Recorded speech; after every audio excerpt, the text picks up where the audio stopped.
I'm acutely aware that we have gone over time, but I'm also aware that people always get a lot out of the Q&A session, so I'd quickly like to ask the speakers to come up to the stage for maybe 5 minutes of questions because we started a bit late. Whilst everyone is coming up here, I would like to make you aware again of the study tours that we have to 6 different, quite interesting sites. 2 different tours. Have a look at your program, page 34 and 35. There's still spaces available. And if you want to go along tomorrow starts at 9:15 a.m. and goes until 1:30 p.m. So if you want to come along, please go and see Satu outside to register. And we're ready to go. So any questions to our speakers? Over there. Vivian, please. Do we have a microphone?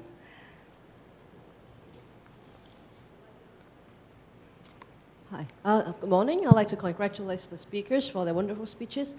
And I have a question for Ms. Walker. I'm also working on hospitals, and most of you have heard my presentation yesterday. Having roof gardens is wonderful, and for some of the projects we need them for tree compensation, etc.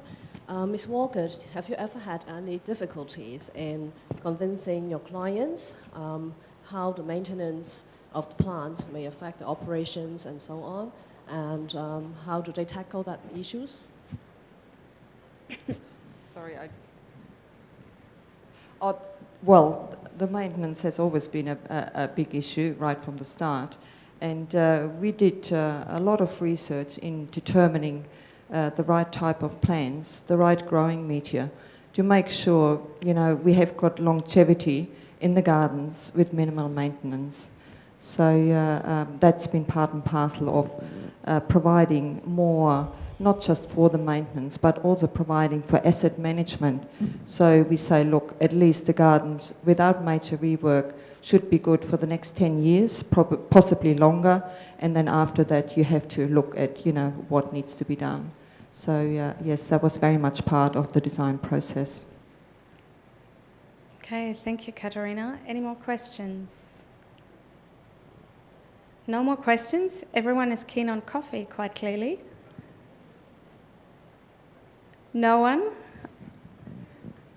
Oh, okay. Adam.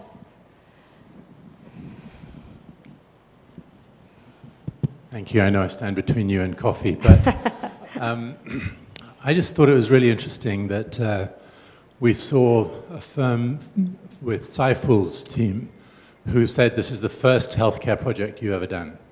And it had a delightful simplicity and beauty and humility and learning spirit to it. At the same time, we see firms who have 125 years of history and have incredible depth and expertise, and we see the richness of projects coming from those.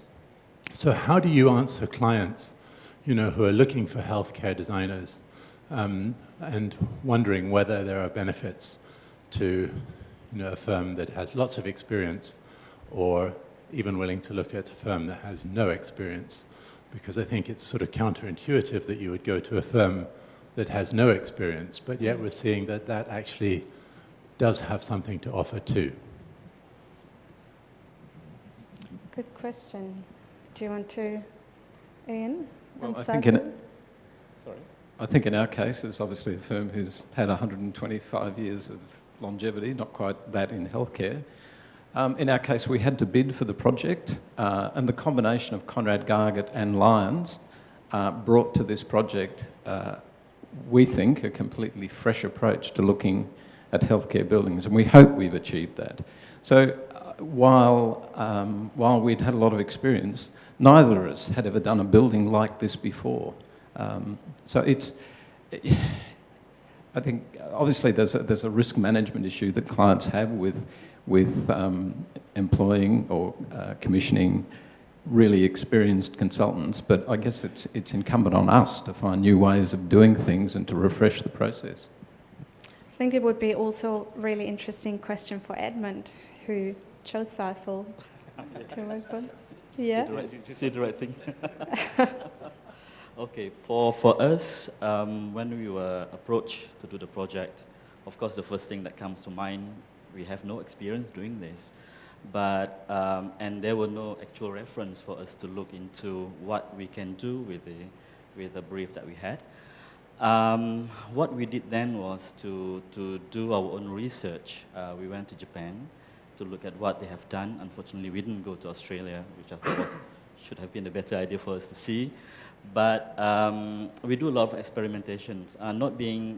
Having prior experience in doing this allow us to be more free to experiment. We have a very enlightened client who are willing to listen to us and go beyond the normal, I should say, processes of coming up with a health building. We experiment a lot. We do a lot of, like I said, research. But yeah, at the end of the day, I think the principle that we always look at is basically to be able to understand humanity, what we are designing for, and create a space that we think will work in terms of getting healing process going. Well, I'm not going to pitch for Saiful down here. Yeah, it's not a pitching session, but for SOCSO, for our organization, we have always wanted to look into rehabilitation, and we did not have any reference. And the only closest reference to what we want to build was hospitals. But at the end of the day, we are talking about rehabilitation. We do not want to build hospitals. So if we were to go to someone who is actually designing hospitals, the end results will end up with a hospital with a very large rehabilitation facility. And that's something that what we want to avoid. We are talking down here, we're always talking about return to work, reintegration, and our relationship. We have gone back up to more than 5 years together, and we had a lot of heated up debates, and most often, when we see in projects, what normally happens is that it's either it becomes an artwork masterpiece, or it becomes a boring but functional building. But in this case, I believe we have met, or we have compromised to the highest point in terms of operations, functions, as well as design. And we ended up with not only being, it did not end up being a win-win situation for both the clients or the designers, but it ended up becoming a win-win-win situation. It's a winning situation for the designers, for the users, as well as the society. Yeah, that's what we are looking for. Thank you. Okay, being cognizant of time, I think we're going to wrap it up now. It would be great. Thank you for attending, and for, to our speakers this morning. It was an excellent session. We will see you all again at 11 o'clock for our 10th session, which will be on the planning process with culture in mind. Thank you, everyone.